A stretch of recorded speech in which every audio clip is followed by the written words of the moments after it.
also of it for like meetings. Oh, I can do Tuesday, yeah.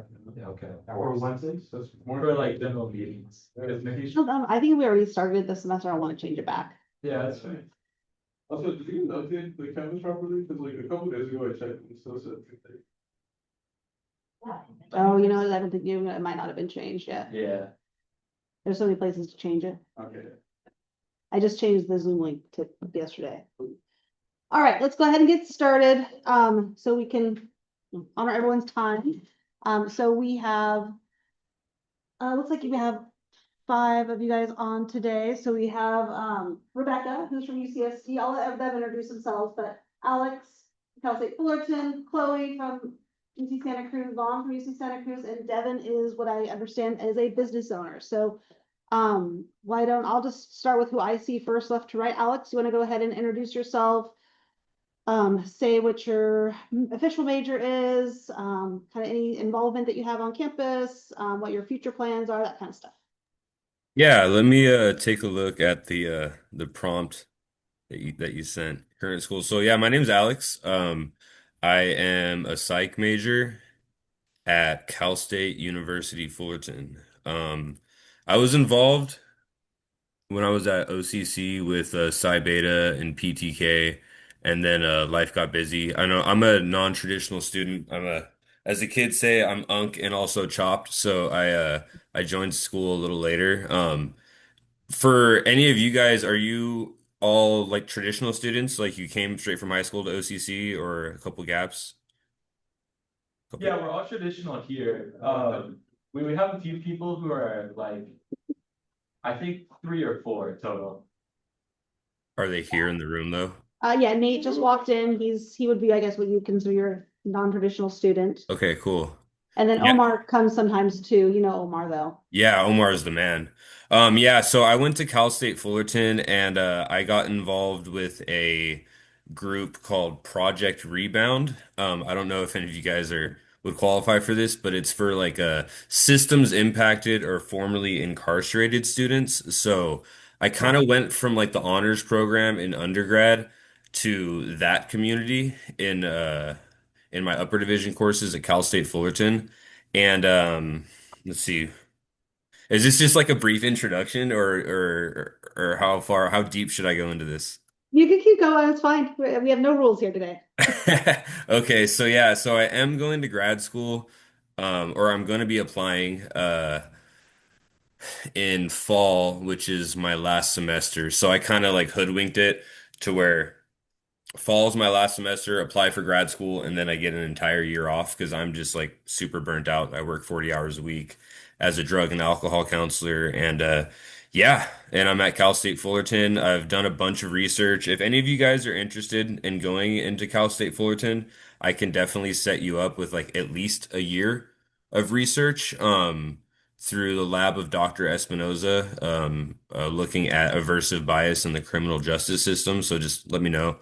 You can get my email from Professor Ferguson. And my kind of thought about it, about grad school, is just it might be unconventional, but like do everything that you would need to do for a PhD, even if you want to get a master's, right? Like do all the research, make all the contacts, like shoot for the stars, and then go for the master's, unless you want to do a PhD. But right now, with the current political climate, I would say, and the funding that's going into PhD programs, I would maybe wait the next few years before you guys consider a PhD program. And this is just from my personal experience with a lot of my friends just getting denied left and right. And the schools, the campus is telling them like, hey, like, it's just because of the funding right now. Like you're a overly qualified candidate, but with everything going on, it's just going to be hard. So, yeah, I don't know if you guys are planning to go to UC's or Cal State system. They're both good, I think. But yeah, that's it. Unless you guys have any questions, I'm happy to answer. I'm also sick, so my brain is in a fog right now, so I apologize. All right. Thank you, Alex. I'm sure we'll have questions. Let's go to Devin because I know he said he can only be on for a little bit. Hey guys, how's it going? My name is Devin Brosnan. Dr. Ferguson, thanks for having me, and pleasure to meet all you guys. My time over at OCC, I was the president of Psi Beta from, I believe it was 2021 to 2022, for 2 semesters there.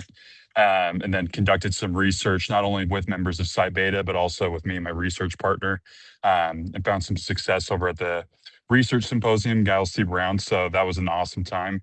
As she sort of introduced in the beginning, when she emailed me, I felt very flattered, but I was like, you know what, I'm also very untraditional. I did not start school until COVID era. And then I was already by that time 26 years old. Now I'm 30. And I opened up my own business with my fiance. And so not I sort of dropped out, I guess you could say, after I got my associates, but I'm actually going back to school for business management here at Montana State University, over in Bozeman. If you guys haven't heard of Bozeman or I've been out to Montana, it is an awesome place, fantastic research programs here, especially for psychology. So that's something that you guys are looking to further your careers with. It's a great place to consider. Um, and like I said, just a fantastic environment. But my time at Psi Beta, especially working with Dr. Ferguson, was one of the highlights of my life. So really appreciate you guys having me here. If you guys have any questions, be happy to answer them. But thanks for having me. All right, and next we have Chloe. All right, hey guys. I hope you can hear me well because I'm in Starbucks or like I'm outside of a Starbucks and the Wi-Fi is kind of bad, but I hope you can hear me. And thanks to Dr. Ferguson for having me as well. Missing all of your guys' face and shout out Alex and Vaughn, like, hey guys. But I'll just talk a little bit about my experience at OCC and then also at UC Santa Cruz. So at OCC, I feel like the big highlights were definitely my involvement in Psi Beta. I was treasurer and I don't know, it helped me feel like a lot more connected to the field because just coursework sometimes it feels just like, I don't know, it's hard to feel connected with other people in the major and then I don't know. I liked all the events we did and everything. It was super fun. So I loved Psi Beta and then also the research that I did under Dr. Ferguson and I presented in the Giles T Symposium as well. And so that gave me a little insight into like just the research experience and like how much I really enjoyed it too. And then moving on to UC Santa Cruz. So I was traditionally or like I was originally a psychology major at OCC. And then when I got over Sorry, I think I might be cutting out. When I got over to UCSC, I changed my major to cognitive science just because I don't know, I kind of was interested in that because it was kind of interdisciplinary and it takes work from like philosophy and anthropology and like a bunch of different other fields. And I really liked kind of like those different intersections. So I really like the cognitive science BS here. If you're interested in going into that kind of realm, I know a lot of the UCs have cognitive science majors too. And then for extracurricular at UC Santa Cruz so far, I think one of the big standouts has been this program called the Field Study. We have a field study program, and it's basically where you can get upper division course credit for off-campus involvement and you are like you get to apply to a bunch of different placements that you're interested in and then you get accepted and then you get to work in the field like 10 hours a week and then you basically get class credit for it, but it's a way to get an internship through the school and I ended up getting placed at a residential psychiatric facility, which I was a little bit nervous to go into at first because I really had no experience or any expectations of it. But through the end of it, I'm like just finishing up. Today was my last day actually, but through the last 6 months, I feel like I've learned so much from just working with that population and also getting some professional experience in the field. And it's really opened my eyes to kind of what I want to do. And it solidified the fact like I want to go into clinical psychology. And so going into grad school, I actually applied to grad school this year on a whim almost. I thought I would take a gap year and then I decided to apply, but I'm just waiting back to hear from a couple programs and I actually did apply to Cal State Fullerton, so maybe I'll see you there, Alex. But yeah, those are my highlights. Another thing too, there's a lot of research opportunities at the UC, which is very good because I don't know, there's just a ton of labs compared to OCC too. Like there's just so many labs that you can work in. And I think that's super exciting. And the professors are very helpful too. It's a little hard to get into labs, I feel like, because of how big the lectures are and like just your classes are a lot bigger, which you probably hear all the time, but it's harder to connect one-on-one with your professors. So I would say like if you wanted to get into a lab, just I don't know, make sure you're connecting with your professor, maybe going to office hours, like putting in a little extra work and really like getting to know that professor, and then they'll probably be willing to have you in their lab too. So yeah, that's just some tips that I have, and yeah, I think that's it. Right, and then we have Rebecca. Hi guys. Um, I'm Rebecca. I go to UCSD. I actually graduated from OCC last spring, so pretty recent. I would say that I'm kind of an untraditional in a kind of opposite spectrum. I got involved in Psi Beta while I was in high school.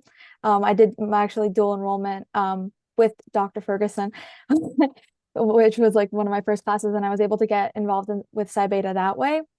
And I also did I was full-time at CC for only a year because I just kind of wanted to like max I just wanted to like go into undergrad pretty fast. So I would say that I was doing things pretty fast, and and it can take you both, I think, interest in different paths, because you can kind of feel like when you get here to your UC or like whatever school you go to, kind of feel underexperienced. But I would say that making the most out of taking only 1 year at CC made it so that way you really like go for the opportunities.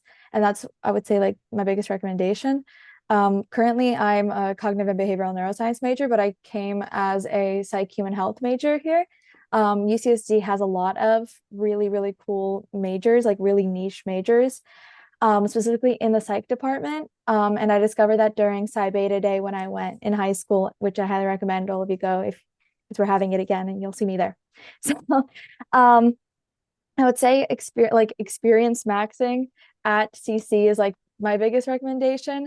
Get involved in as much as you can, and really just try and make connections with people, because that experience really will like help you find things when you get to a UC. You're coming in, or like whatever school you go to, you're coming in as a third year. Everybody has been there for 2 years. They have 2 years over you, and most lab experiences specifically want you to commit at least a year to them. So if you are starting to think, oh, my first quarter, I won't really get involved, I would say that's a wrong instinct. Take lighter class load and get involved in what you want immediately, because then you won't be limited by your time frame. I'm involved in 2 labs on campus. I'm involved in an early learning cognition lab, which I got there was an email from the psych department. They were looking for RAs. I applied. I would say apply to everything, because you never know what opportunities you're going to get.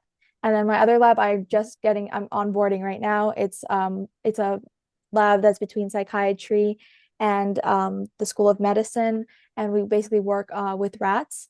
It's really interesting. I'm really excited to start, but I got that from cold emailing. Cold emailing does work. I highly recommend it.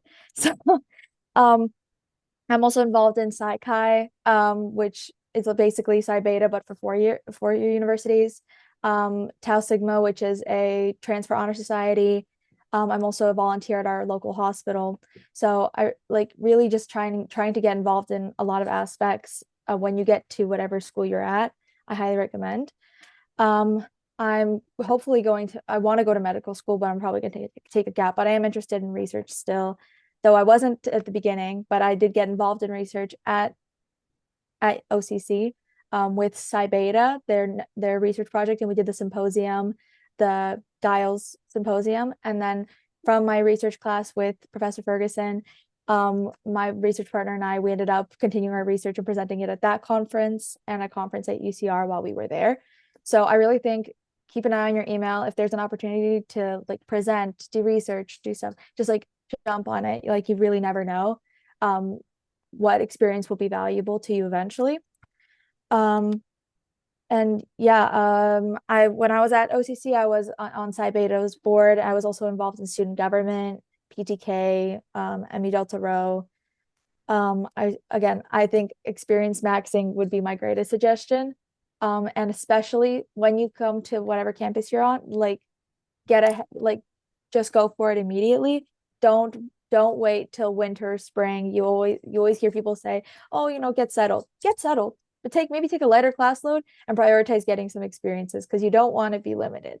Genuinely. Experience max. That's kind of what I have to say. Thank you. Did I miss anybody else that is here for our transfer roundtable? I don't think so. Oh, Vaughn. Yes, Vaughn. Thank you. I know I was missing somebody. I have a list on the board. Vaughn, would you like to share your experiences? Yeah, absolutely. Hello all. My name is Vaughn. I was a part of Psi Beta for 2 years at my community at OCC. First year I was just a part going to events, going to meetings, learning about Psi Beta, and then I became the social media coordinator. So I handled all the Instagram posts and some of the outreach for Psi Beta. After Psi Beta, I applied to UCSC. Like Chloe, we entered at the same time. I'm currently a intensive psychology major with a minor in electronic music.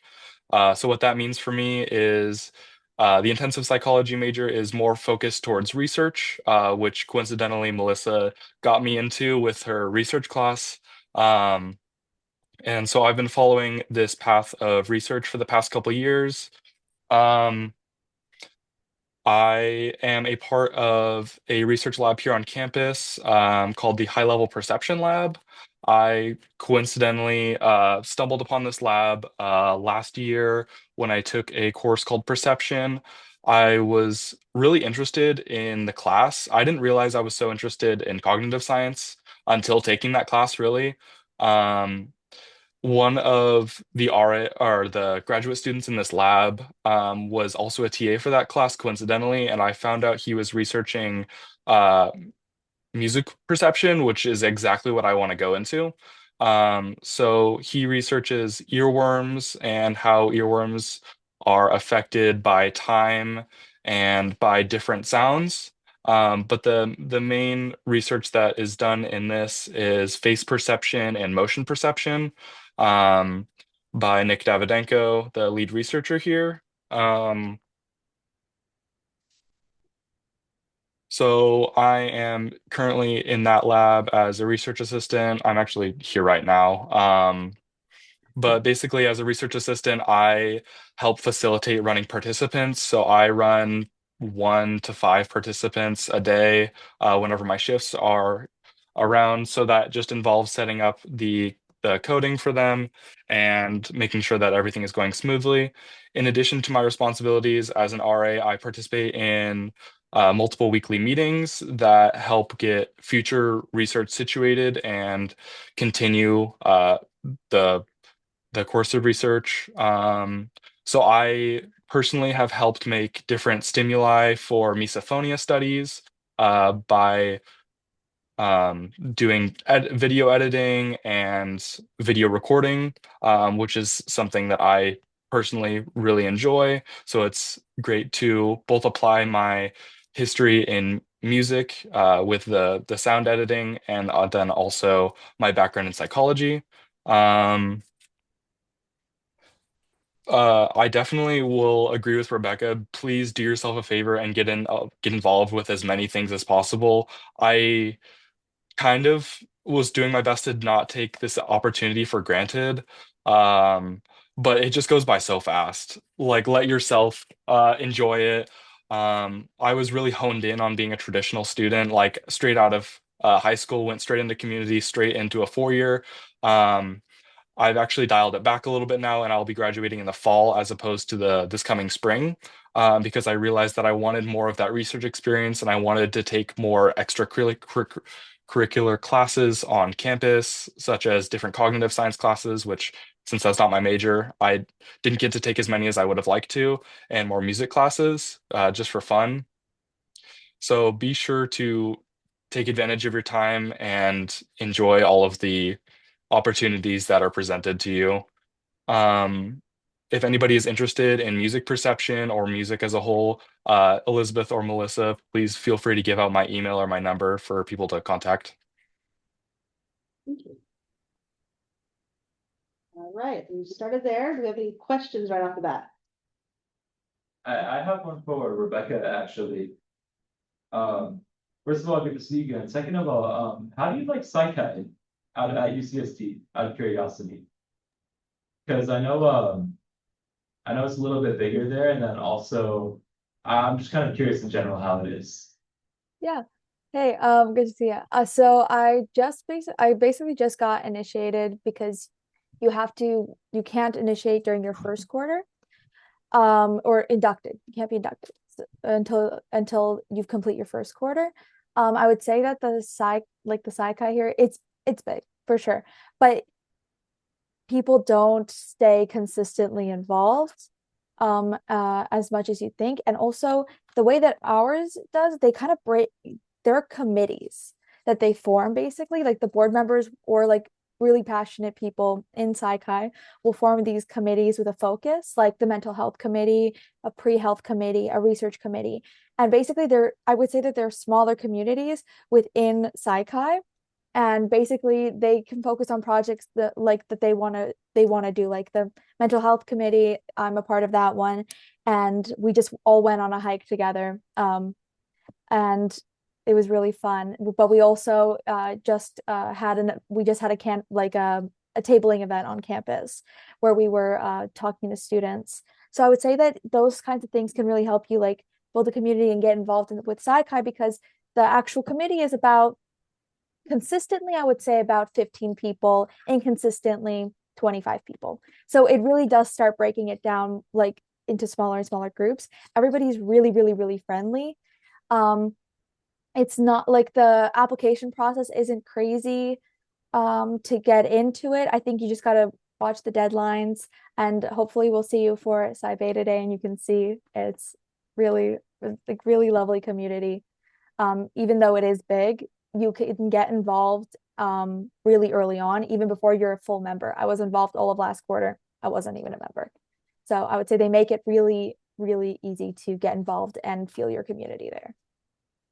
So we've been told that, and maybe it's just not uniform across psychis, that at least some psychis are allowing Psi Beta members to automatically become members their first quarter, but that's not the case at UCSD.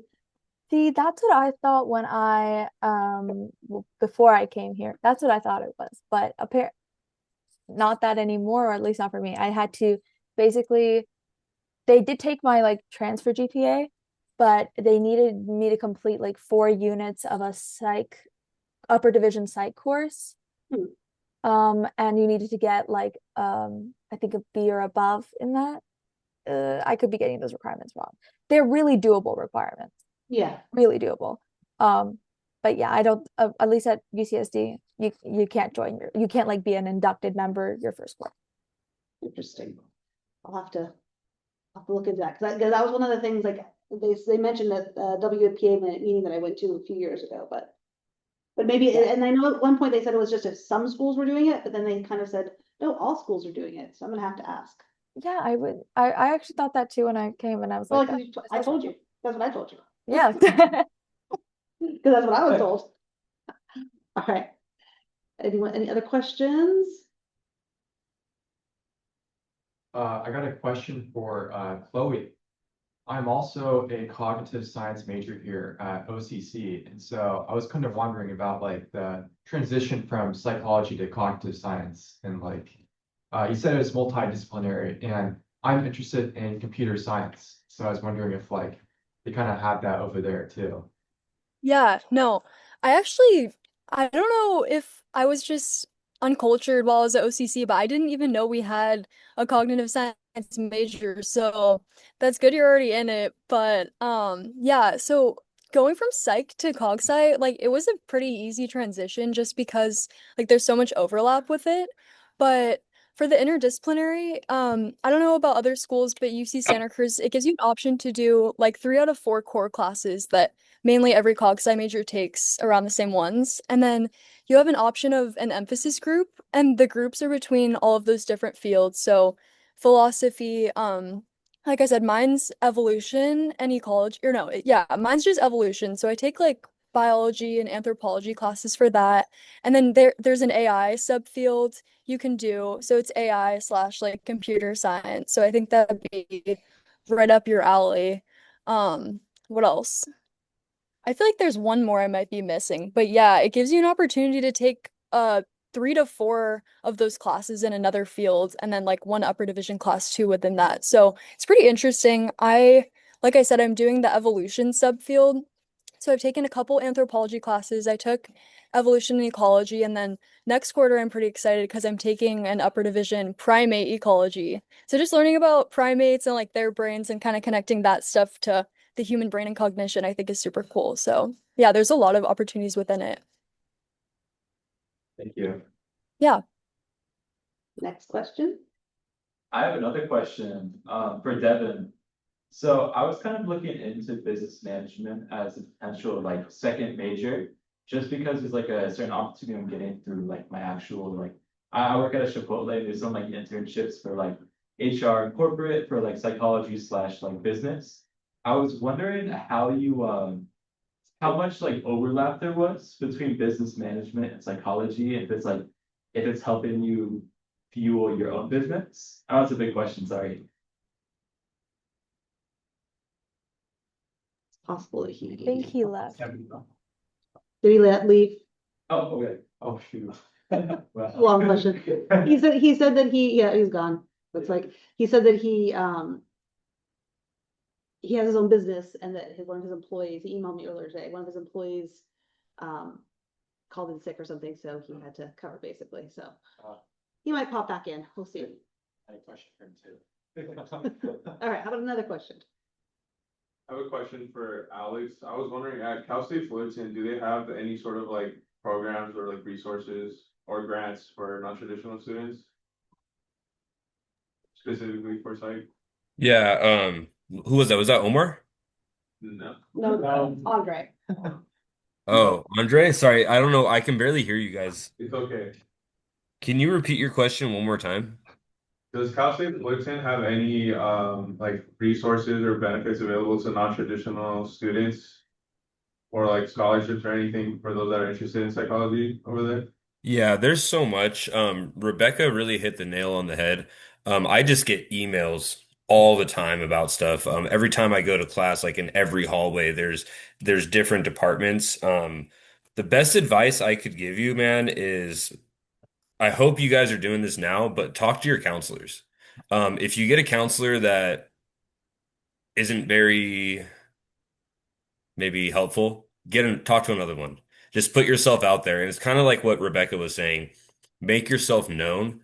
I've found it's a little bit easier with being a non-traditional student because I'll be in a class with like even at OCC, like with a bunch of like 18, 19 year olds that are just like on their phone in class. And I just like talk to the teacher and we become buds. And they're like, hey, do you want to like TA for this class? Or you should check out this scholarship. Like there's all kinds of stuff, man. For non-traditional students, yes, there is. I forget what the name is though. It's like Path or Rise or something like that, but there's so much. Is that where you're thinking about going is Fullerton?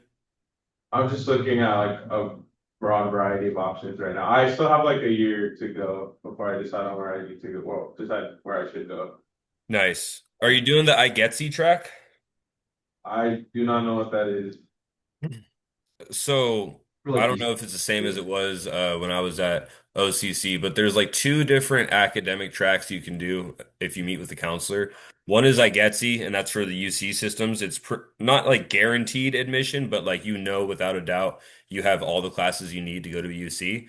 And then the CSU track is everything you need for a CSU. And in addition to that, there's things like transfer admittance guarantees. Like I got into UCI. And like all the Cal States, like Pomona, Dominguez Hills, Long Beach, Fullerton. I just I don't have any outside financial support, right? So I was just like, well, I'm just gonna go to Fullerton, and then through this is kind of like an offshoot, but if any of you guys have a disability of any kind, whether it's like a physical disability or mental health, You can go to a place called the Department of Rehabilitation and say like, yeah, like I have some mental health stuff going on, even like PTSD, depression, anxiety. And if you qualify, they'll link you with an education plan that pays for everything. So, like for me, I went to Cal State Fullerton and I found out about this through Project Rebound. Most people don't know about it. But yeah, everything has been paid for me, from my tuition to my textbooks to everything like that. So it's something to look into, the Department of Rehabilitation. And then, I saw Rebecca say something. Do you happen to know the name of that program? Because I've heard of it, I don't know the name though. I not off the top of my head, but if I find it, I will send it to Melissa and she can share it with you. Great, thank you. Also, feel free to share my email if you want to email me too, and I can directly send it to you. Cool. Thank you both. Omar has said Dr. Sims is the connection for the DOR, and then Alex provided a link.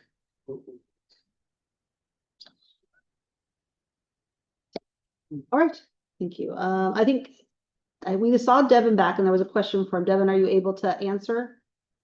Yeah, absolutely. All right. Yeah, okay, so, I'm a psych major, but I was considering like double majoring because I work at a Chipotle and there's like a special access to like an internship for like business analysis, but psychology is like part of that. I was wondering how much overlap there was between like psychology and business management, because I know you said you were going through that. Oh, dude, yeah, that's a great question. I would say, I mean, obviously, right now I'm obviously in an office, so I'm at work right now. I work in upper management at a grocery store, so I would say that a lot of the things that when you go into business management, especially I own my own business and it's been doing very well, and then being in a position of management here at the store. It provides a lot of opportunity going through the Psi Beta experience, doing research to really understand even the basic things like Excel sheets, Microsoft Word, all these things that you're going to use in business management, but also how to analyze numbers and also to think abstractly to use those numbers to not only form maybe a narrative or a goal, more so what you're looking for, but also just these things that you'll be using on a daily basis, you know? So if you're going into looking to use business management, psychology has huge overlap. And the thing that's helped me out the most, I think, even though I wasn't going on a more clinical route, it's been helping me a lot with understanding people and then how to speak to them in a really respectful way. Also, just becoming a leader, you know, is it's something that has really it taught me a lot. You know, there's the research that we did for the Giles T. Brown Symposium. My partner and I we did on self compassion, and so even just using those methods, you know, common humanity is a big one. That's a sub concept that comes from self compassion. Common humanity is basically something that goes along the lines of we're all going through a shared experience, and using that in your leadership and in your business management when it comes to people is huge. So if that's something you're interested in, like everybody else, if you have any interest in sending me an email, Dr. Ferguson, feel free to send that. But that's something, there's a huge overlap there. So that's awesome that you're going for. Is there certain business that you want to do or go into, or is it just something general you're looking at? So, I eventually, I mean, it's very far out from now, but I had a goal of maybe getting my own private practice going Oh, eventually. nice. But Yeah. I'm also kind of looking at, obviously, like doing minimum wage work in Chipotle right now isn't gonna like lead to this like high-end job or whatever. But the like corporate offices in there are like, it's like Central Newport Beach, I want to say. So it's like a very accessible entry into like a corporate place if I wanted to. Mhm. So I'm just trying to like consider my different options while I still have like time to like move around, if that makes sense. Definitely. Yeah. And it sounds like, and not to judge, but it sounds like you might be on the younger side too. So you still have a lot of time to figure these things out. Yeah. I think the best thing, advice I would give you when it comes to, if you know, corporate route is a great place to be if you're willing to put up with it. There's a lot of things Right. that go into that as well. I'm a little bit older now. When I was younger, I hated corporate. I thought they were a bunch of a-holes and it was like, you know, screw this. got a little bit older and I realized, you know what, that's just sort of the game, and you got to play the game if you want to win. And so I'm dedicating myself a lot more, and I sort of wish I figured that out sooner. I'm like, just if you dedicate yourself young, get in the system, you can be, you can go up into a six-figure job even if you don't graduate college, and the fact that you would have a degree would make yourself setting up for a lot better of a position. And the last thing I'll say on that too is that my fiance, she's actually a marriage family therapist, and she's about to finish her licensure and take her exam. And so I'll be helping her set up the business side of it, getting into the private practice, all the logistics that come to sell or to go into an LLC. So it's a great, I mean, to me, business, I never considered going into it until now I'm here. And it's like, man, all the stuff that overlaps with it has been really advantageous. So I highly recommend doing that, especially even if you don't want to go into a corporate route, you want to stick with what you're doing with your degree. It'll help you one day when you go into your own private practice or vice versa. So a lot of overlap there. Yeah, that's super helpful. Thank you. Of course, my pleasure. Other questions? I got another one for Devin. I'm also majoring in business information, and me along with two of my friends, we're making a startup at OCC that does logistics for textbook shipping, and it's been going pretty well so far. But I wanted to hear if you had any advice on scaling a startup or starting a business.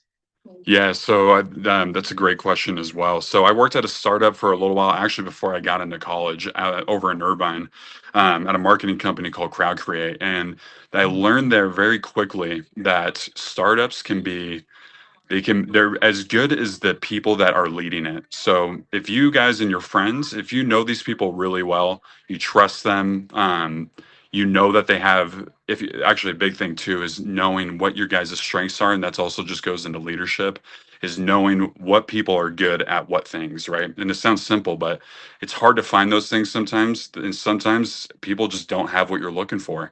And so when you're starting this business, you're getting into it. It sounds like, are you guys in your first year? Have you started it, or is it more of a conception that you guys are looking at? Yeah, I'm the second year, but we've been working on it for the past year so far. Fantastic. Are you guys live? Are is there revenue coming in? We launch in 2 weeks from now. Wow, congrats. That's awesome. It's a cool place to be.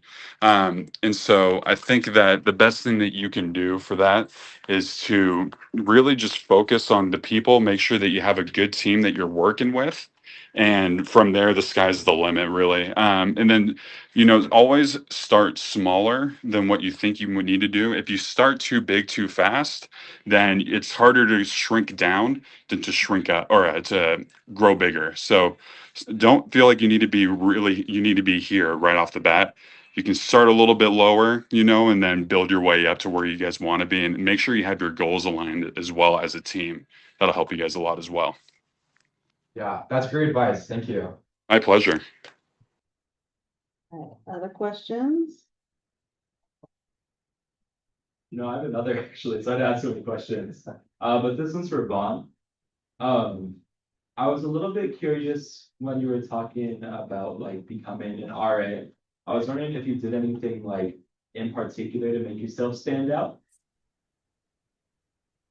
Yeah, so the way I found my research lab was by I was enrolled in a course for the lead researcher. So what I did basically was when he would ask questions in class, I would raise my hand, try to participate when I could.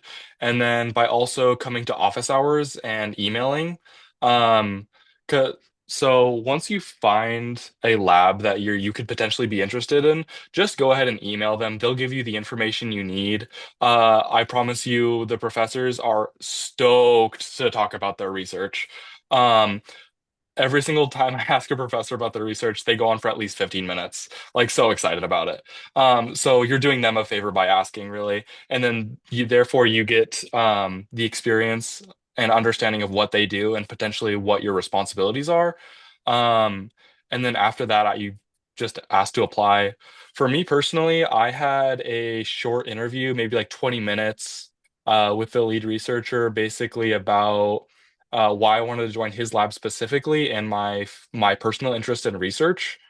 were the two big questions. So as long as you can get some ideas going for what you're personally interested in and what they're interested in as well, like you should be pretty solid. And just another comment. So as like a intensive psych major, I had two options. I could either go down the research route, or I could go do what Chloe's doing and have like a volunteer kind of experience because I am credited for my time in the research lab. So there are options for people who are looking into research or for volunteer opportunities too. Vaughn makes a good point that like, I mean, you think, especially the UC, the professors, they're there to do research. They're says teaching is kind of something they have to do, right? So if you can ask them about class and that's fine, but if you get them talking about their research, that's really what their passion is.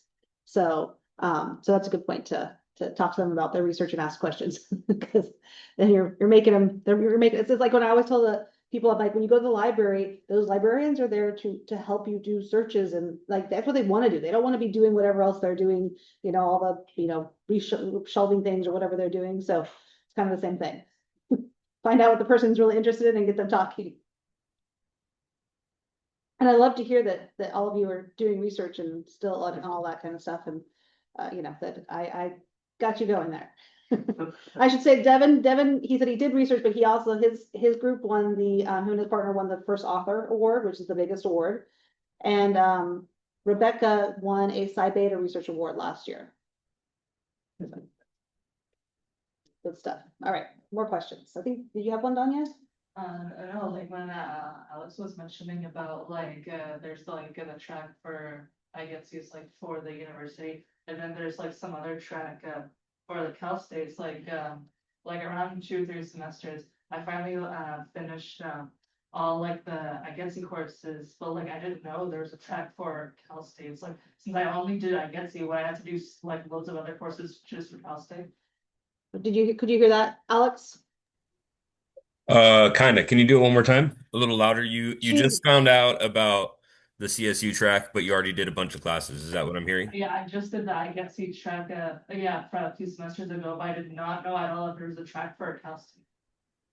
So she's like wondering, would she have to do a whole bunch of extra classes for the Cal State track? For the Cal State. No. So like for the most part, I think it comes down to like a few extra classes on the IGETSI. Um, but the IGETSI encompasses both, right? So think of it as like a tier, like CSU's right here, IGETSI's right here. So if you're already doing the IGETSI, then you're good. And I would personally just stick with the IGETSI track, to be honest. Get with your counselor. I think it's like a diversity class, or no, not even a diversity class. I think it's a physical education class. I think that's like the only difference between the two. I did surfing with I forget his name. This dude, a professor at OCC, coolest class in the world. So it's just like simple stuff like that.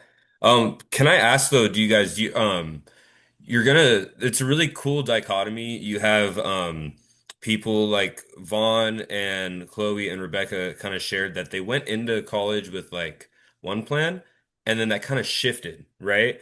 Which is awesome. Is anybody else like the reverse? Like exactly what you want to do?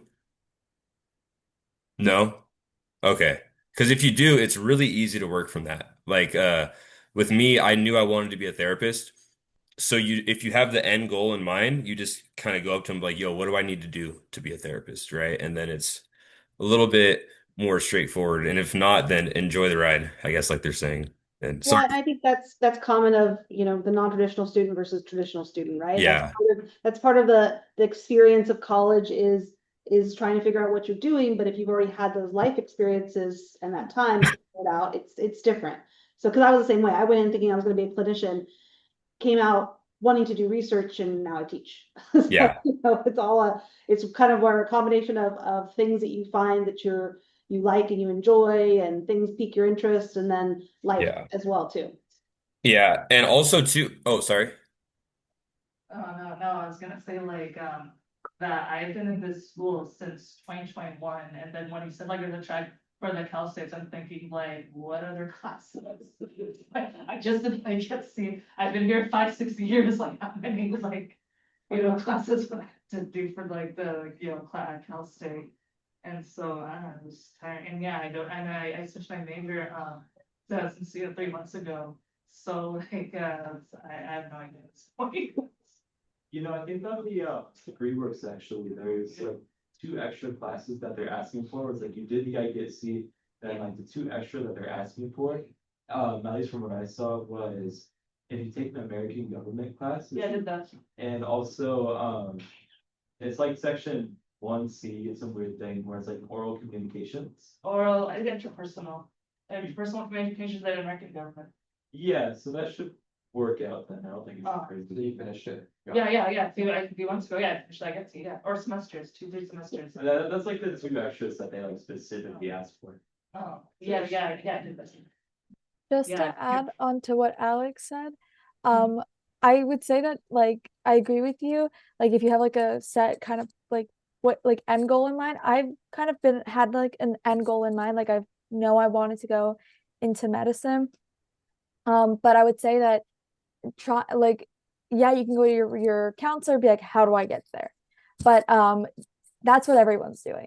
Like you have to assume that you're also you're going to be competing with people, whether you're going into research, you're going into medicine, wherever you're going, you're competing with a lot of people. So I would say also take the opportunities that are there and don't like close yourself off. I didn't think I was going to be interested in research. I was just going to do it as a resume boost. I ended up really, really liking it, and I found a lot of value in it without actually changing like my end goal.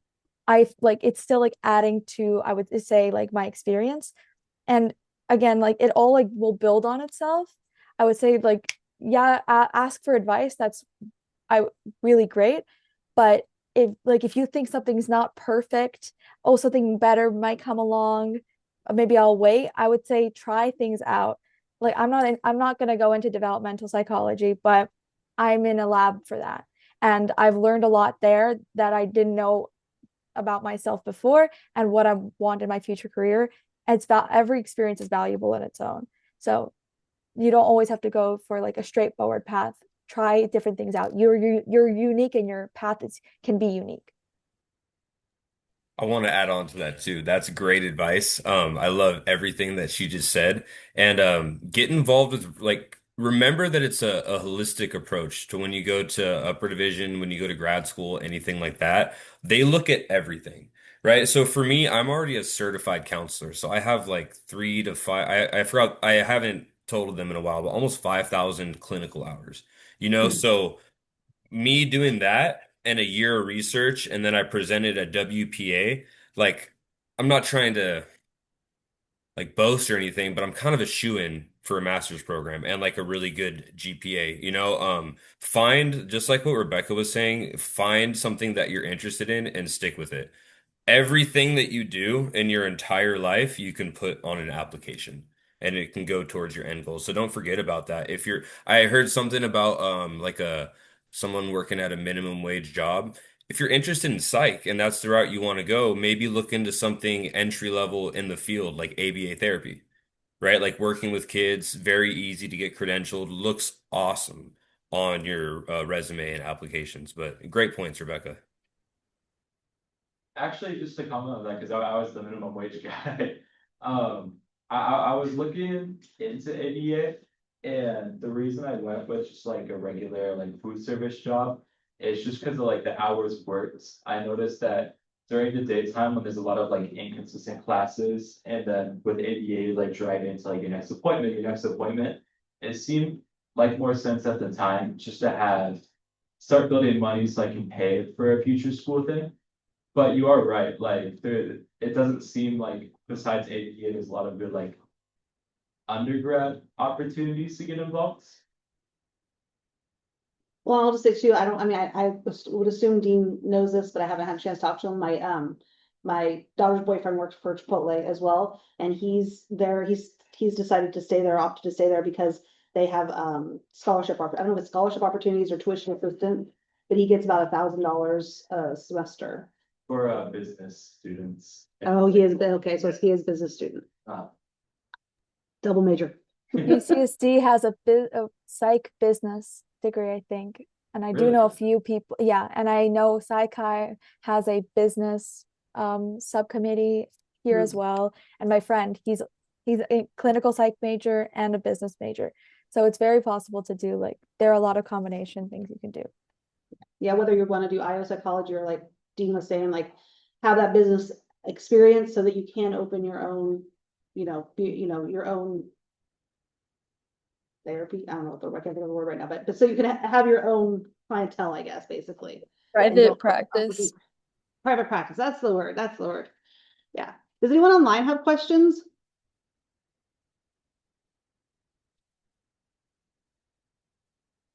Okay, that is a no.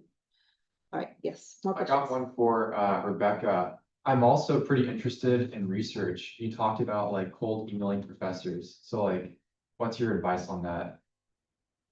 Yeah, I would definitely say, you said is this your last year at OCC? I'm doing a third year. Third year. Okay, Yeah. great. It sounds like you're already involved in doing like a startup. You said are you involved in research with Psi Beta as well? Yeah, and I'm in student government too. Yeah, okay. I did a similar thing, and I think I Long was on the research project last year. So Mhm. I would say that all that experience is gonna be really valuable when you get here. Well, when you get to whatever school you're going to next. It's super valuable. I would say that cold emailing, it's no one likes it, but it is what you have to do. I would say clubs have really helped me figure out what professors are actually interested. Like some clubs will have a spreadsheet, like especially the pre-med ones, will have like a spreadsheet of professors who are doing research. You can also literally look it up, like with the departments. You can go through, see professors' emails. I would say that with cold emailing, I kind of made a sample template for myself. Basically, I would introduce myself, what year I'm in, that I'm interested in their specific field, um, like what I'm interested in their field and specifically with their research. So I'll take a beat, read their research, see how it aligns with my future goals, and then express to them in short, basically, oh, I'm interested in your lab. I think it'll contribute to my future career in XYZ. I would really love to talk to you about your research over like I usually like to suggest like over Zoom, or I can come in person whenever you have a chance to see if you have any positions available or just willing to talk to me about your research. Really expressing an interest in what they're doing. I also attach my resume usually, and in my signature, like on my email, I have my LinkedIn. Oh, guys, be LinkedIn warriors. That's a free resume. Like a resume can really only be a page, but your LinkedIn can be as long as you want. So anything that can't go on your resume can go on your LinkedIn. And then with the resume submitting, if you're applying for research specific things, I suggest making a research specific or education specific resume. If you can have a lot of experience, and that's always valuable depending, and you can talk about that. But if you're cold emailing, they kind of want to know exactly what you can offer their lab, what research experience you have, what skills, like if you have taken programming, if you can write a research paper, all those things can go in there. It tells them basically what your base qualifications are before they even meet with you. So I would say just be concise in your cold email and really express interest in them, their research, and what it can contribute to you, to your future. Because professors, they want a lot of them want to help, and they also want help for their research, and they want to just yap to you about their research, and because usually they're very passionate about it. So if they can talk to somebody about it, they will. And you'll get a response back from max like 20%. But like you know what?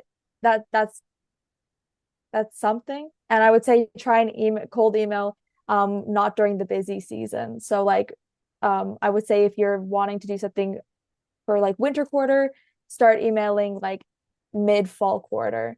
So that way like they're not being rushed at the beginning of the like semester or quarter. That's great. Thank you.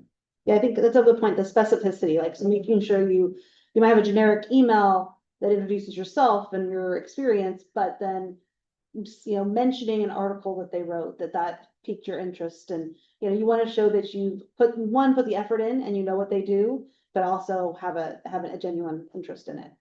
And I think, like you said, though, some of it does come naturally too. Like, so when I went to graduate school, I did not want to do animal research, but it sounds like that's what Rebecca is doing now. And I didn't have a choice. I contacted other people. I went to a lab and met with somebody, and they were doing exactly what I wanted to do, and they didn't have any money or any space for me. So there was a guy who had just gotten a grant, and he was doing animal research on Verticus corsicoffs, and so and then I fell in love with it too. So it was kind of was not the direction I thought I was going to go, but so again, like sometimes keep your eyes open, you're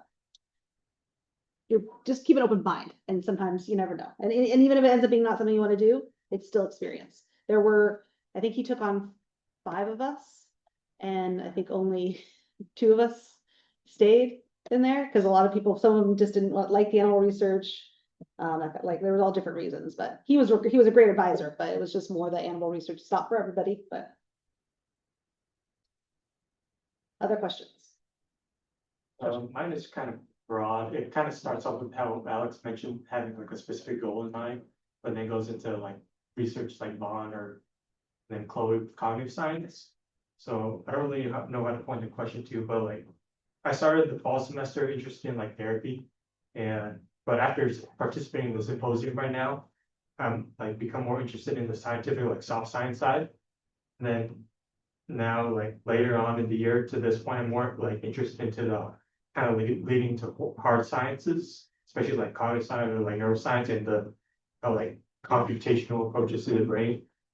And so I just want to ask, like, for someone who wants to work in research of that like intersection, like what skills or experiences should I what you would recommend building during undergrad? Programming. Yeah, 100%. 100%. okay.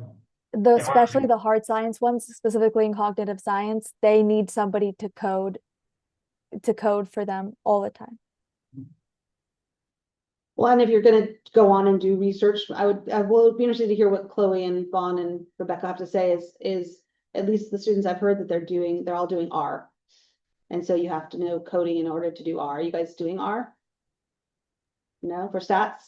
I've I'll mostly just say done. in my Sorry, go ahead.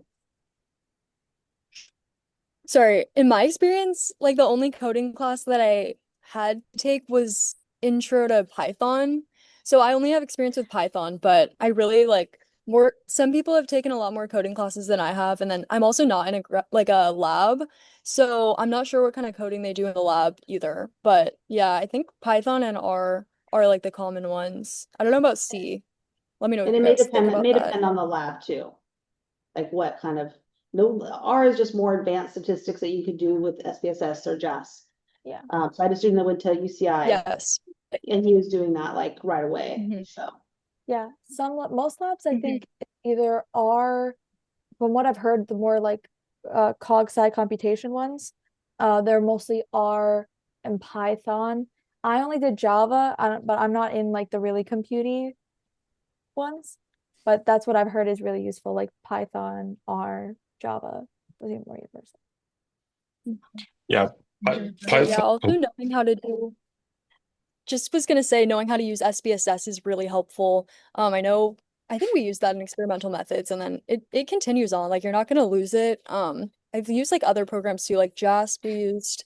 But SPSS is like a little bit complex to understand. So I think if you can get any practice doing that, maybe taking an extra like upper division data stats class, stuff like that, like even if you're not required to take, I think will help a lot.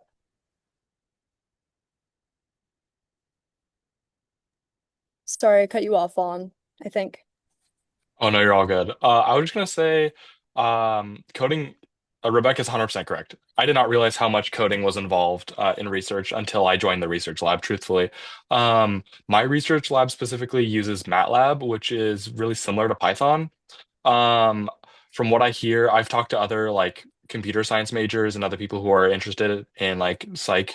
Nobody really knows what MATLAB is, so that might be more specific to my lab. But all the graduate students use MATLAB. I'm also taking classes in Python because Python is a very, very popular one. Um, Another thing to get back to your kind of question, is like 100% go to office hours. Literally nobody shows up to office hours. Like it's crazy how criminally underused office hours are. And I know you've probably been told that like 1,000 times, but like if you want to get into a lab, go to office hours.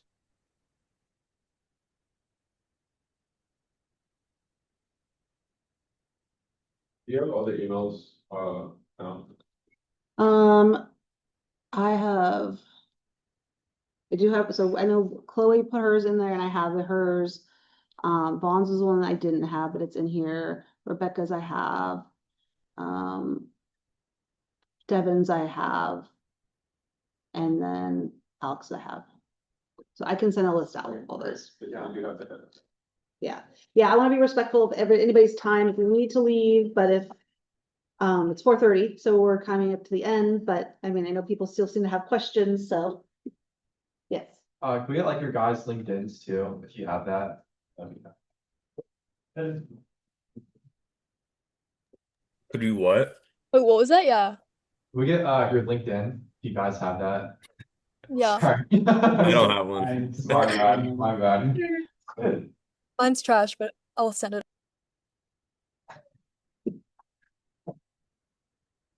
I think it's, and I think it was Rebecca that had the point that the getting on LinkedIn is good.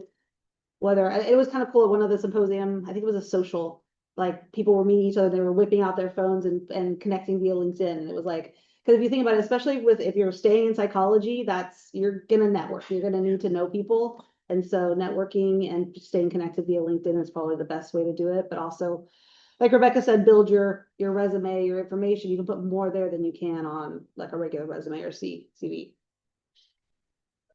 It works. That's how I got my first internship. Yeah. Was LinkedIn. Yeah. Yeah. Any other questions?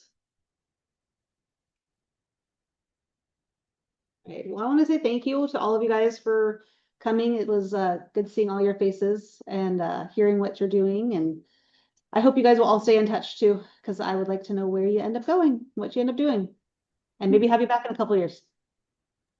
Thank you Sounds all so good. much. Thank you. Thank you very Good to much. see Thank you, all. Melissa. Thank you for having us. Thank you.